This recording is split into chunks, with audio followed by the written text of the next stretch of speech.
Hello guys, welcome back. My name is Nathan and today I'm going to be ranking the number one defenseman for every single NHL team from worst to best. Now we've gone through centers, we've gone through goaltenders, and now we're going to get into the number one defenseman for every team ranked worst to best. Now if you are just coming by this series for the first time, what we do on this series is going through ice time, ranking the number one player in each position for every single team, and then going ahead and ranking them from 31 down to 1 from worst to best. And of course, throughout these rankings, I'm going to be judging these players on the last 3 years only, from 2017 to 2018. So, over the last 3 years and ranking them 31 to 1, which defenseman do I see as the worst, the best, and everything in between? Watch till the end for all my rankings and picks, and of course, hit that big red subscribe button for more videos just like this one. Now going into number 31 and the worst number one defenseman in the NHL today.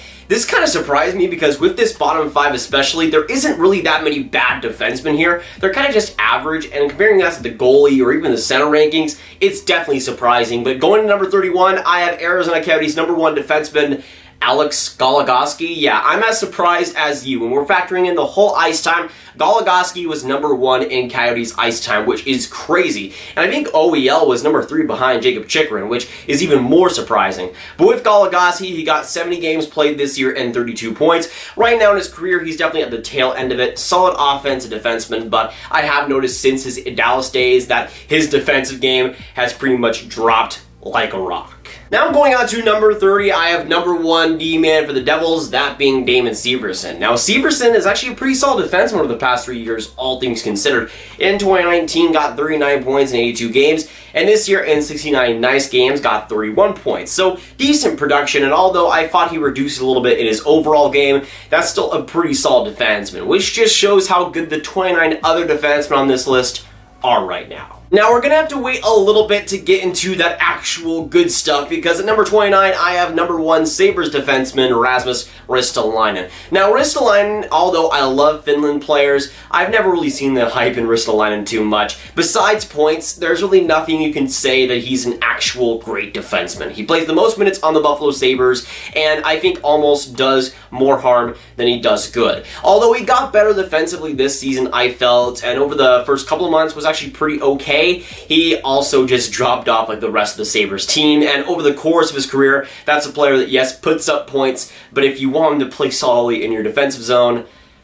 good luck with that. Next up, going to the Detroit Red Wings number 1 defenseman in Filip Hronek. Now, I've actually loved what I've seen with Filip Hronek so far, and the only reason he is this low is because of sample size. Last year played 46 games, this year playing 65, but so far looking like a very strong offensive defenseman for the Red Wings. Next up, going to number 1 Winnipeg Jets D-man, that being Neal Pionk. Now, Neal Pionk this year had a pretty solid offensive season, getting 45 points in 71 games. But a big red flag to me is that he got more power play points than he did even strength points, which, in my opinion, is pretty non-sustainable. Now, when it comes to Pionk, I still like the offensive skill stat, but even though he had a better year, the defensive game is still very lacking. And I know he plays in the Winnipeg Jets, where defense isn't exactly a priority, but I need to see that vastly improved before he's too much higher. Now going on to the next spot at number 1 Blackhawks defenseman Duncan Keith. Now if this video was made like a few years back, Keith would be a lot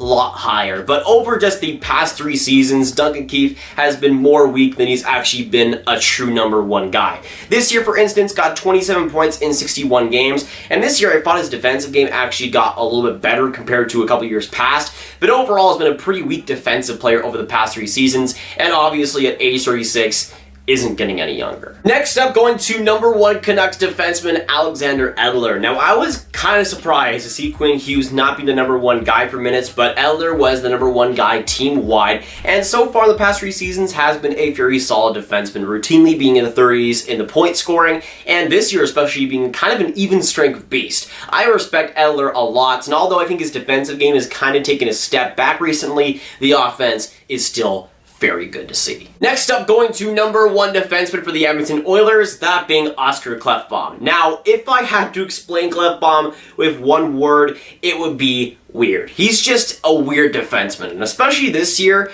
he was kind of just on the weird charts, for sure. Now, earlier in his career, I thought Klefbom had the potential to be one of the best young defensemen. His 2017 was just insane, but going to this year, he got 34 points in 62 games, but also on the power play was a beast. Penalty kill was solid as well. But even strength numbers, and from what I saw from him, even strength, he was kind of just there. And I think on the special teams, he's a brilliant defenseman, but to rely on him as a number one guy outside of that, I'm just not sure if he'll get up to that point. Now going on to number one New York Rangers defenseman, that being Jacob Trouba. Now Jacob Trouba, I know for some people is going to be kind of confusing to see this low, but to me, Jacob Trouba is a guy that, with this year especially, just did not impress me all that much. This year got 27 points in 70 games, which obviously isn't compared to what he got in the year past, where he got 50 points in 82. But Jacob Trouba is a guy that regressed offensively, but even regressed more defensively. And he was already not the greatest defensive defenseman, but with New York, I just saw so much less from him. I'm hoping he can rebound next season, because for the New York Rangers, they definitely need him to. Next up, going to number one defenseman for the Minnesota Wild, I have Ryan Suter. Now, I think Jared Spurgeon is definitely the better defenseman now, but Suter is definitely solid. Now, I think over the past 3 seasons, Suter has gotten better offensively while kind of regressing defensively. And although he's still a pretty solid defenseman, I don't think he's one of the best that he used to be. Offensively, though, still pretty good. This year, for instance, got 48 points in 69 nice games. And again, a guy that you could put on the power play, even strength, he's going to get you points, which for the Minnesota Wild this year was extremely valuable. Moving on now to the number one guy for the Colorado Avalanche, that being Samuel Girard. Now, Samuel Girard is a guy that has a ton of potential, and although I don't think it's been fully realized yet, that's a guy who can become really worthy of that number one spot, even if Cale Makar will likely get more minutes than him in the coming years. Still this year, got 34 points in 70 games, a career high from him,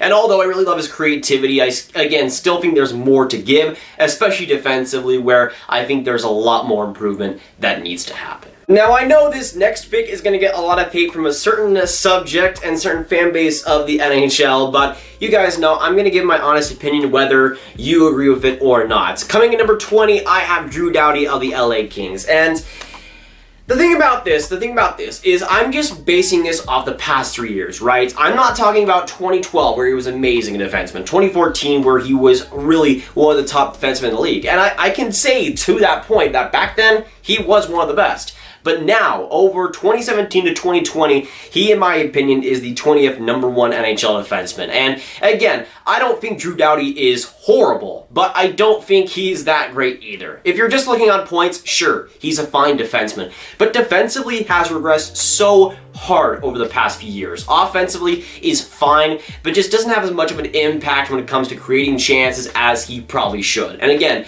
when we're looking at just pure defense, I want my defenseman to play defense. Sure, in 2014, he was great at doing that, but now that's just not a part of his game anymore. Now going on to number one defenseman for the Philadelphia Flyers, that being Ivan Provorov. Now, if we're looking at the 3-year sample size here, I don't think Provorov had a great 2018, and in 2019 he was kind of just meh. But this year in 2020, I thought made some big strides, and especially when it comes to his defensive game, I thought was a lot better, especially eye test wise. And if we're comparing this to the last 2 seasons from Doughty to Provorov, Provorov had 43 even strength points compared to Doughty's 40 even strength points. Doughty's a lot more of a power play observer and a guy that relies on that. Meanwhile, Ivan Provorov has continued to improve his defensive game, while Drew Doughty has regressed thoroughly. Now going on to number 18 and number one defenseman for the New York Islanders, I have Ryan Pulock. Now Pulock is a guy that I would not be surprised whatsoever if he continues to rise up this list over the next couple of years, because defensively, he is one of the best young defensemen in the NHL and certainly provides so much value for the New York Islanders. This year though, got 35 points in 68 games and offensively was one of the best players on that team. Combined with his amazing defensive impact, that's a guy that I am really starting to like. Next up, going to number 17 and number 1 defenseman for the Anaheim Ducks, I have Hampus Lindholm. Now, Hampus Lindholm, I see, gets kind of underrated when it comes to the best young defenseman in the NHL. And just going on points, sure, he isn't lighting up the world or anything, but he has solid offensive impact while being one of the best defensive players in the game. Sure, this year kind of had a little bit of a step back, I would say, and so did the rest of the Ducks defense, but I think over the past 3 seasons, Lindholm has been a very solid defensive guy that you can rely upon to shut down the other team. Now getting into number 16, and for the Montreal Canadiens, I have Shea Weber. Now again, if we just went on even strength time on ice, Ben Girard would be the number 1 guy, but Shea Weber really is the number 1 defenseman for Montreal, and the only reason he's not higher is because of sample size. Over the past 3 seasons, he's only played 149 games, which for a guy who's depended to be the number 1 shutdown guy for Montreal, he definitely needs to play more. This year though, made some big progress. Defensively had a solid season, and offensively was pretty good too. I'm not sure if he should have been in the Norris conversation, especially towards the end of the season, but still a wonderful defenseman who, even at his age, gets the job done. Now getting us inside the top 15 and to Florida Panthers number 1 defenseman Aaron Ekblad. Now over the past couple of seasons, I've really started to like what Ekblad is cooking, and especially this season in 2020, I thought made some humongous strides in the defensive game. He's always, so far in his NHL career, been pretty good in the offensive zone, but there was always some kind of untapped potential in the defensive zone. This year though, I thought really got a lot better in truly shutting down the other opponents, which for the Florida Panthers and a team that doesn't have the greatest defense in the world, Aaron Ekblad was incredibly needed. Now going on to number 14, Pittsburgh Penguins number 1 D-man in Kris Letang. Now Kris Letang is a guy that I think goes overrated by some, but also incredibly underrated by others as well. Sure, the health has not been there over the past decade, but when he is on the ice, he's one of my favorite players on the Penguins. This year got 44 points in 61 games. Last year got 56 points in 65. Overall, an incredibly gifted offensive defenseman, and without him, Pittsburgh will be scoring a lot less goals. Now going on to number 13, and with the Ottawa Senators number 1 guy, that being Thomas Chabot. Now Thomas Chabot at points I thought kind of regressed this season, but over the past 3 seasons has been a wonderful offensive D-man for the Ottawa Senators. Defensively, it could still use some work, but his offensive skill set is a guy and a makeup that I think could potentially win a Norris Trophy when it's all said and done. Next up, going to number 12, and the Texas-born stud himself in the Columbus Blue Jackets, that being Seth Jones. Now this year, Seth Jones, although he is one of my favorite players in the NHL, I thought kind of regressed at points, and even though he was still an all-star, I'm not sure totally deserved it, but that's still a guy that does all the little things absolutely amazingly and is still one of the better shutdown and two-way mixes in the entire NHL. Now getting into number 11 and the number 1 guy from the Toronto Maple Leafs, that being Morgan Rielly. Now compared to last year's list, he is one of the biggest regressors, and for good reason, because although points-wise he was still pretty decent this year, definitely was not up to the level that we usually expect, and defensively, although he's never really been that great, this year I thought eye test-wise was just not good whatsoever. Now I suspect that there was a pretty big injury on top of the injuries he's already had that have kind of been nagging him over the past year, but that's still a player that I do expect to be better next season, and I think for the Toronto Maple Leafs, almost has to be. Now getting us inside the top 10 and going to my boy from the Dallas Stars, Miro Heiskanen. Now Miro Heiskanen is one of the best young defensemen in the NHL right now, and especially this season, I thought made some big improvements. Nothing substantially insane or anything, but just improved in every way, both on offense and especially defense. That's a guy who is turning into, in my opinion, one of the best two-way defensemen right now in the NHL. Next up, going from one of the best two-way defensemen in the league to one of the worst two-way defensemen in the league who pretty much just plays offense. That being Brent Burns of the San Jose Sharks. Now, I love him as a personality, but he is one of the most frustrating guys on defense in the entire NHL. Sure, offensively is one of the best out there. He is always on the attack and is always amazing. But then you look at his defensive game and nope.